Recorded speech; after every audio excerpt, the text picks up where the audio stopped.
Oops.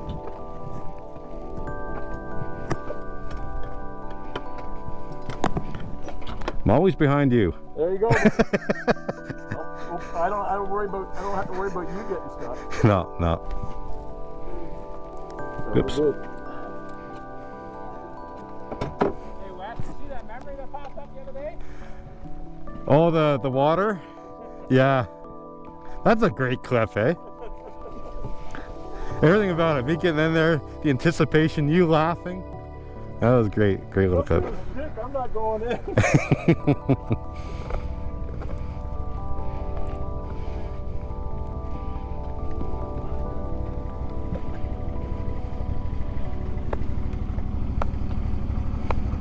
Hey, nice little design you did for the logo. What's that? I like the design you did for the logo. Yeah, it's pretty cool, right? Yeah.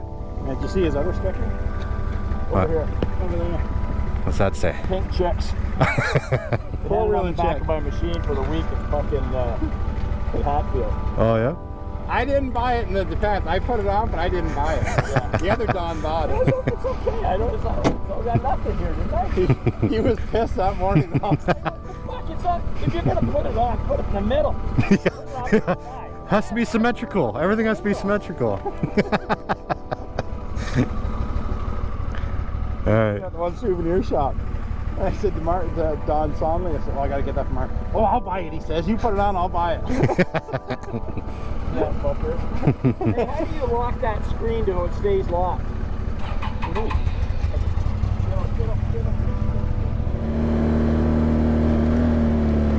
All right, we're off on the trail now.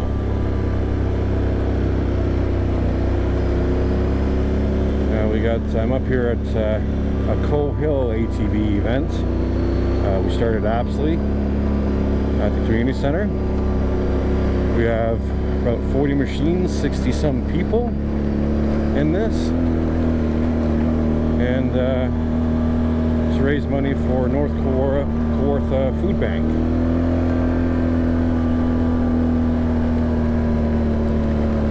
Kind of figure out my audio issue. My little male plug that goes into what they call a brick below a GoPro, I think just over time, pulling it, you know, taking it in and putting it in, taking it out, has made it a little loose. So I got tape over to hold it in.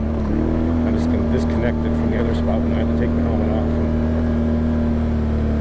And hopefully that fixes the audio issue.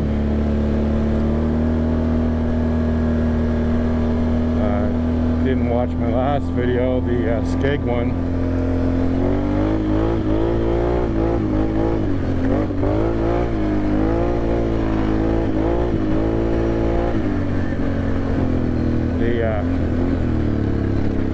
My GoPro 5 Black that I have usually sitting on, locked in between the handlebars there in my dash, or actually on my windshield here, looking up. I mean, I don't use it too often, I always forget it's there. I'll maybe attach it to a thing like a wraparound tree, you know, whatever. Well, I didn't have it on when I was up at that skeg event. I'm watching everybody, and I said, oh, okay, skeg is not for me, so I didn't do it. I just had to go for a ride myself down the hydro line, going pretty good clip. And I started hearing this rattle. I'm looking all over the place as I'm riding around the machine. Well, the plastic housing on the GoPro broke off where it attaches, where you do a little twist lock. Because it was hanging in the dash, bouncing around, and I didn't know, and I lost it. So if you find one up there, hydro line, that's mine. Probably some old clips on there, actually. I'll have a lot more videos this year. I left my chef job. I was with the Keg for many years here, and went back to my old job. They offered me a job just out of the blue, jokingly said something, and I said, "Oh, really?" I said, "Oh yeah, geez, you want to come back?" And I said, "Sure, you know." So actually was a greenskeeper for 16 years, so I've gone back to that. I get more hours, 70 plus more hours a month than my other job, and I get most weekends off, so I can get more of this done. And I have the woodworking business still, so I can do that in the winter time. Yeah, it's really, and my job's only 5 minutes away compared to 45 minutes away before.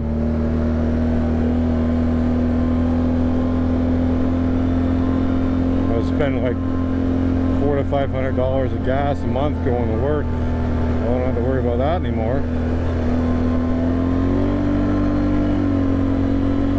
And you don't know golf course work. It's not just driving around the golf cart at all, or on machines at all. I can do all that. I can fix machines. I can do everything. Sharpen. I can do all that. But there's also you have to have. I'm going to be getting my chemical spraying license. You have to know all that stuff. Yeah, digging. I'm getting pretty good. I'm in pretty good shape now, but weightlifting and so on. But that gets me, will get me in better shape. And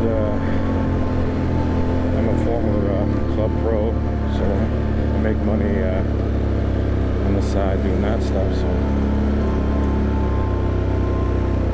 yeah, well, I've only been back to work there twice, 2 8-hour shifts, and I felt like I did 3-hour shifts rather than 8. I was so relaxed doing this stuff, and whereas the other place, if I did 4 hours, it felt like I was sometimes doing 12, because it's like doing a sprint for that time. You get worn out pretty good, and I was one of the lead guys there. Before that, I was with the keg, starting the keg in '93, but done in 2001, I guess it was, and got back in 2016. Yeah,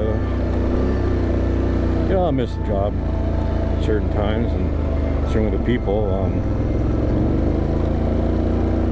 You know, everyone becomes family, right? And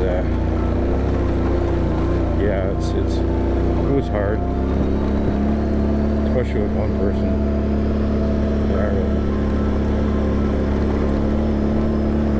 I'll see them sometimes, not too often though, because it's 45 minutes away, you know. But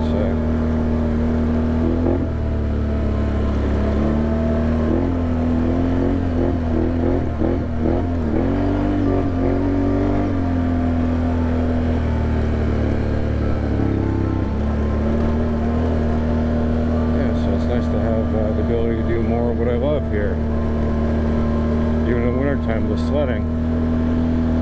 See, where the other, the restaurant, I was rarely getting any weekends off, because being one of the main guys. And yeah, I don't know, my saving on fuel, but wear and tear in the vehicle.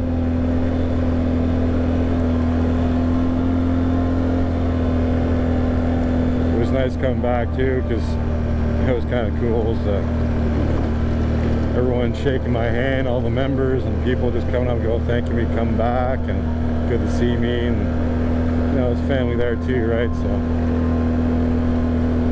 plus all my buddies, we play in a golf game every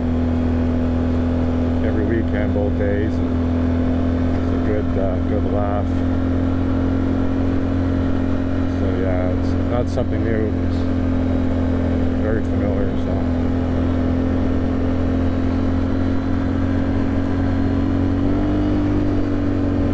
check out the woodworking business. We also have a YouTube channel for that. It won't be me in the video, it'll be my dad. We have a shop together, and he's a former design tech, or some of you will call it industrial arts or woodworking teacher. Open up several shops. Do fine woodworking, and yeah, his YouTube videos aren't so much about making things, but how to do things, what to use and fixes, how to use equipment properly, how to calibrate things, and yeah, he actually has more subscribers than me. Yeah, he has like maybe 8-9 videos, but you know, it depends on the popularity, and I think one of his videos has like 16,000 views. I do all the work. I just record him, you know, do all the editing and stuff, of course.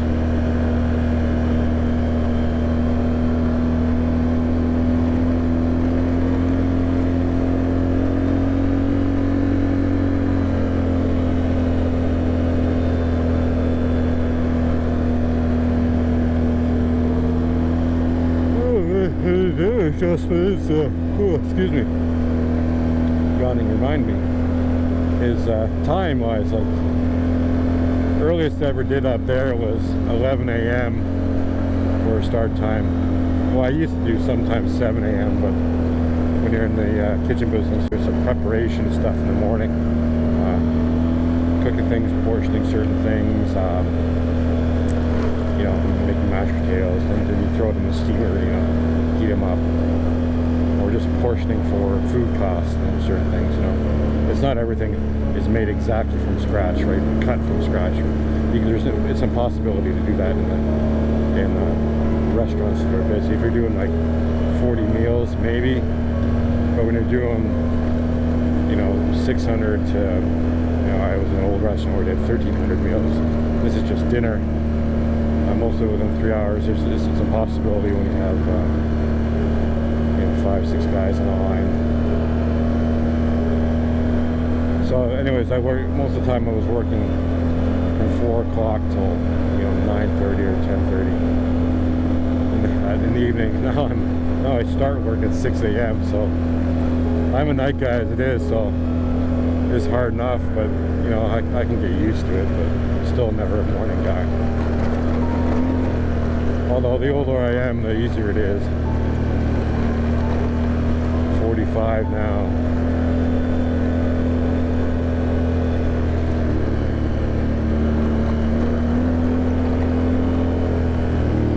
Going over the machine here, I had as you can see, have a new sponsor, Orange Motorsports. They're east of Marmora, west of Madoc, on the north end side there. I thought maybe it was a ground issue. I had an electrician come down and actually do a test on the bike, on the ATV I should say, and he was saying maybe the ground at the starter. And so I brought him here today, and Mark ahead of me here, I'm always seem to be behind Don's events. He said ground thing too, so he just says, "Can let me look at your battery?" And it's so simple. My ground at my battery, the bolt was a little loose, wasn't as tight as it should be anyway. And so we took off. Had a couple of accessories on there. One was a charging unit had from my top box, so I don't have it on. So just took that off. And he has everything imaginable in that machine to fix stuff, so he just had a Phillips and tightened her up, and seems to be good to go. Glad I found that out and wanted to bring it to a Can-Am dealer. I thought I was going to have to do that. I don't need to get the look at the key. I think the key's fine. Just a little, that's all. I got 50,000 kilometers on this sucker, 2014. And also, one of the wear and tear items they have on this is when they put machines like this together, or the plastic parts, they got these quick clips. So like the rear lights on this are attached to like the mud flaps and everything. They go on these clips on the back. And they have these like these very pressed washers to go over these clips and stuff. Well, over time, 2 of them are gone, and they were shaking around the back. So I'm looking under there last night, and I'm like, geez, I can't put a screw where that clip is in the original hole. There's no way. So I just said screw it, and I drilled a pile hole and put 1 screw on either side, pull it in with the plastic, and that's fine.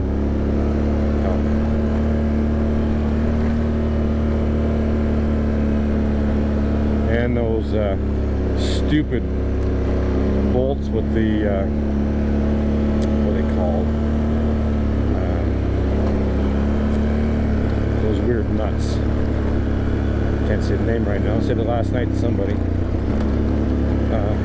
So you have to have a special rivet nuts, special device to lock on to turn it. Those bolts always come loose to attach the top, the rack on the back to the frame. So I just put a vice grip through the hole and then tighten it with a 13mm bolt.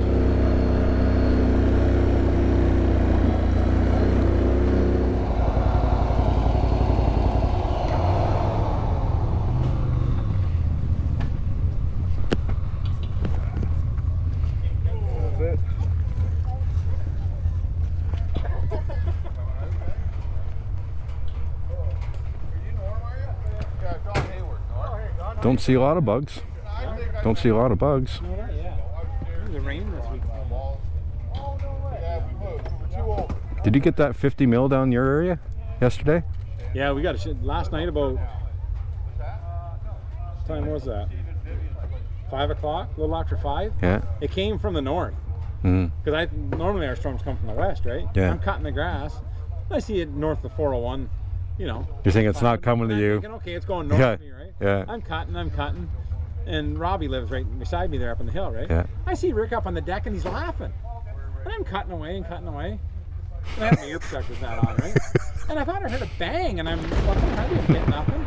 Then I look up and he's just laughing. I pulled up by his house and I said, "Was that a crack of thunder?" He says, "Yeah." He said, "For the last 5-10 minutes, it's been nothing but thunder." And he said, "You didn't hear it." My power went out for about 15 minutes. I know more than I shut it off, went over to my house, and it just come down in buckets. Wow.